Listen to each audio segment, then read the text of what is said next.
अवधूत चिंतन श्री गुरुदेव दत्त. श्री स्वामी समर्थ. तर श्रोते हो, आता पुढे श्री गुरुचरित्रामृतातील अध्याय 30 श्रवण करूया, ज्यामध्ये आपण विधवेचा शोक आणि ब्रह्मचारी तपस्व्याचा उपदेश नावाची कथा जाणून घेणार आहोत. चला तर मग 30वा अध्याय श्रवण करूया. ओम श्री गणेशाय नमः. श्री सरस्वते नमः. श्री गुरुभ्यो नमः. श्री कुलदेवताय नमः. तर श्रोते हो, नामधारक सिद्धमुनींच्या चरणांना भक्तिभावाने वंदन करून म्हणाला, स्वामी सिद्धमुनी, तुमचा जय जयकार असो. तुम्हीच संसार सागर तारक आहात. तुम्हीच अज्ञानरूपी अंधार नाहीसा करून ज्ञानाचा प्रकाश दाखविणारे आहात. तुमच्या कृपारूपी नौकेने मला तारून नेले आहे. तुम्ही मला खरा मार्ग दाखविलात, त्यामुळे मला परमार्थाची प्राप्ती झाली. तुम्ही मला श्री गुरुचरित्र रूपी विपुल अमृत रस पाजलात, तरी सुद्धा माझी पूर्ण तृप्ती झालेली नाही. तुम्ही माझ्यावर जे अनंत उपकार केले आहेत, त्याबद्दल मी जन्मोजन्मी उतराई होऊ शकत नाही. अहो सिद्धमुनी, तुम्ही मला निज स्वरूप दाखविले आहे. श्री गुरु नृसिंह सरस्वतींनी एका पतिताकडून 4ही वेद वदविलेत. त्रिविक्रम भारतीला ज्ञानोपदेश केला. हे सर्व तुम्ही मला पूर्वीच सांगितले आहे. मग पुढे काय झाले ते मला सविस्तर सांगण्याची कृपा करावी. नामधारकाचे हे बोलणे ऐकून सिद्धमुनींना अतिशय आनंद झाला. नामधारकाला प्रेमाने छातीशी धरून म्हणाले, बा शिष्या, खरोखरच तू धन्य आहेस. तुझ्यावर श्री गुरुची पूर्ण कृपा आहे. तू हा भवसागर पार केला आहेस. श्री गुरूंच्या कृपेने तुझ्या सर्व इच्छा पूर्ण होतील. खरोखर श्री गुरु महिमा अत्यंत गहन आहे. मी एक एक महिमा सांगत बसलो तर कथा खूप विस्तृत होईल. तरी सुद्धा तुला मी काही कथा सारांश रूपाने सांगतो. श्री गुरु नृसिंह सरस्वती गाणगापुरात असताना त्यांची कीर्ती खूप दूरपर्यंत पसरली होती. अनेक लोक आपल्या अडचणी घेऊन श्री गुरूंना भेटावयास येत असत. श्री गुरूंच्या दर्शनाने त्यांच्या अडचणी दूर होत असत. दरिद्री लोक श्रीमंत होत. वंद्य स्त्रीला पुत्र लाभ होत असे. श्री गुरूंच्या दर्शनाने कुष्ठरोगाने ग्रासलेल्याचा देह सुंदर होत असे. अंधाला दृष्टी लाभत असे. बहिऱ्याला चांगले ऐकू येत असे. असाध्य रोगाने ग्रासलेल्याला उत्तम आरोग्य लाभत असे. अनेक आर्त, दुःखी, कष्टी, पीडित लोकांच्या कामना श्री गुरूंच्या केवळ दर्शनाने पूर्ण होत असत. त्या काळी माहूरगडावर गोपीनाथ नावाचा एक श्रीमंत ब्राह्मण राहत होता. तो आणि त्याची पत्नी दोघेही श्री दत्तात्रेयांची उपासना करीत असत. त्या दोघांचे दुर्दैव असे की त्यांना झालेला मुलगा जगत नसे. काही दिवसांनी त्यांना श्री दत्तात्रेयांच्या कृपेने एक पुत्र झाला. त्यांनी त्याचे नाव दत्त असे ठेवले. एकुलता एक पुत्र म्हणून त्याचे खूप लाड व कौतुक होत असे. 5व्या वर्षी त्यांनी दत्ताची मुंज केली. 12व्या वर्षी त्याचा विवाह केला. त्याची पत्नी दिसावयास अतिशय सुंदर होती. ती आपल्या सासू सासऱ्यांची मोठ्या प्रेमाने सेवा करीत असे. ती मोठी पतिव्रता होती. सुस्वभावी होती. दोघेही एकमेकांवर जीवापाड प्रेम करीत असत. विवाहानंतर 3 वर्षांनीच दत्ताला असाध्य असा क्षयरोग झाला. अनेक औषधोपचार केले, नवसायास केले, पण कशाचा काही उपयोग नव्हता. रोग बळावत चालला होता. त्याच्या पत्नीने व आई वडिलांनी श्री दत्तात्रेयांचा धावा केला. श्री दत्तगुरूंच्या कृपेने हा पुत्र झाला होता. असे असतानाही हा अल्पायुषी ठरावा याचे त्यांना अतिशय वाईट वाटत होते. शेवटी वैद्य म्हणाले, आता याला केवळ परमेश्वरच वाचवू शकेल. आपल्या हातात काही नाही. वैद्यांचे हे निर्वाणीचे बोलणे ऐकून आई वडील शोक करीत श्री दत्तगुरूंचा धावा करू लागले. हे जगन्नाथा दत्तात्रेया, आम्ही तुझी आराधना केली, त्यामुळे प्रसन्न होऊन तू आम्हाला हा पुत्र दिलास. आमच्या वंशातला हा एकुलता एक पुत्र. हा जगला वाचला नाही तर आम्ही प्राणत्याग करू. आई वडिलांची ही अवस्था पाहून दत्ताला अतिशय वाईट वाटले. तो त्यांना म्हणाला, खरे तर मी तुमची सेवा करावयास हवी, पण आज दुर्दैवाने तुम्हालाच माझी सेवा करावी लागत आहे. पण आपण काय करणार? आले देवाजीच्या मनात तेथे कोणाचे काही चालेना हेच खरे. तो आपल्या पत्नीला म्हणाला, आता माझे काही खरे नाही. तू माझ्यासाठी खूप कष्ट सोसलेस. गतजन्मी तू माझी ऋणी असावीस. तेच ऋण या जन्मी माझी सेवा करून तू फेडते आहेस. तुझी इच्छा नसेल तर तू येथे राहू नको. तू तुझ्या आईवडिलांकडे जा. तेथे तरी तुला सुख मिळेल. माझ्याशी विवाह करून तू दैवहीन झालीस. आता तुझे सौभाग्यही राहणार नाही, म्हणून तू माहेरी जा.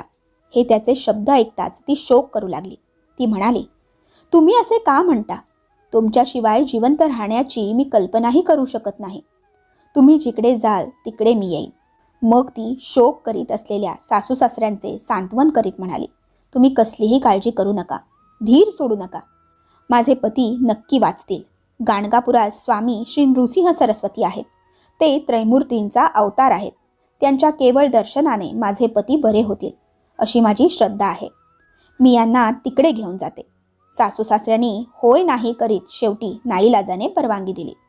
मग त्या पतिव्रतेने सासू सासऱ्यांच्या पाया पडून त्यांचा आशीर्वाद घेतला व आपल्या आजारी पतीला एका डोलीत बसून मोठ्या प्रयासाने ती गाणगापुरास आली.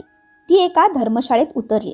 तिने श्री गुरूंची चौकशी केली तेव्हा श्री गुरु संगमावर गेले आहेत असे लोकांनी तिला सांगितले. तिने श्री गुरूंच्या दर्शनासाठी संगमावर जाण्याचे ठरविले. आपल्या पतीसही सोबत घेऊन जावे असा विचार करून तिने डोलीत पाहिले तो काय, तिचा पती गतिप्राण झालेला होता. ते पाहताच तिला ब्रह्मांड आठवले. तिच्या डोळ्यांपुढे अंधार पसरला. पतीचा गतप्राण झालेला देह पाहून तिने हंबरडा फोडला. ती आक्रोश करू लागली. जमिनीवर गडबडा लोळू लागली. जीव देण्याचा प्रयत्न करू लागली. तेव्हा जवळपासच्या लोकांनी तिला कसेबसे सावरून धरले. लोक तिचे सांत्वन करू लागले, पण तिचा शोक काही थांबेना. अरे देवा, हे काय झाले? मी मोठ्या आशेने येथे आले, पण माझी पूर्ण निराशा झाली. एखादा वाटसरू सावलीसाठी वृक्षाखाली यावा आणि तो वृक्षच त्याच्यावर कोसळावा. वाघाच्या भीतीने गाय पळत सुटावी, पण वाटेत एखाद्या यवनाने तिला ठार मारावे, त्याप्रमाणे माझी अवस्था झाली आहे. मी खरोखर मोठी पापी आहे, अपराधी आहे. मीच माझ्या पतीचा घात केला. माझे सासू सासरे नको नको म्हणत असताना सुद्धा मी मोठ्या विश्वासाने माझ्या पतीला येथे घेऊन आले. आता त्यांना मी काय सांगू बरे? असे बोलून ती शोक करीत असता काही स्त्रिया तिचे सांत्वन करीत म्हणाल्या, तू विनाकारण का बरे शोक करतेस? जे होणार ते कधीही चुकत नाही. ब्रह्मदेवाने ललाटी जे लिहिले आहे ते पुसून टाकता येत नाही. तरीही तिचा शोक थांबेना. मी लहानपणी हरतालिकेची पूजा केली होती. विवाहानंतर सौभाग्यासाठी मंगळागौरीचीही पूजा केली. सौभाग्याच्या आशेने देवी भवानीला मी साकडे घातले. अनेक व्रते उपवास केले. पतीला बरे वाटावे म्हणून ज्यांनी जे जे सांगितले ते सगळे केले. मग माझे सगळे पुण्य कोठे गेले? मी शिवगौरीचीही पूजा केली, ती व्यर्थच गेली. आता मी माझ्या पतीशिवाय जिवंत कशी राहणार? पतीच्या प्रेताला आलिंगन देऊन ती म्हणाली, तुम्ही माझे प्राणेश्वर होता. आता तुमच्याशिवाय मी कशाला जगू? तुमच्या विरहाने तुमचे आई वडील प्राणत्याग करतील. या 3 हत्यांना मलाच जबाबदार धरून लोक माझी निंदा करतील. असा ती शोक करीत होती. तिची अवस्था पाहून लोकांनाही रडू आले. त्याचवेळी तेथे एक तेजस्वी तपस्वी ब्रह्मचारी आला. त्याने सर्वांगाला भस्म लावले होते. तो जटाधारी होता. त्याच्या गळ्यात रुद्राक्ष माळा होत्या. हातात त्रिशूल होते. तो त्या शोकाकुल स्त्रीची विचारपूस करीत म्हणाला, तू विनाकारण का बरे शोक करीत आहेस? कपाळी जे लिहिले गेले असेल तसेच घडेल. जे प्रारब्धात असते ते भोगावेच लागते. तू अशी 8 दिवस शोक करीत बसलीस तरी तुझ्या पतीच्या प्रेतात प्राण येणार नाहीत. या जगात मृत्यू कोणाला चुकला नाही. तू ज्याला पती म्हणतेस तो पूर्वी कोठे होता? तुझा जन्म कोठे झाला? पूर्वी तुझे आई वडील कोण होते?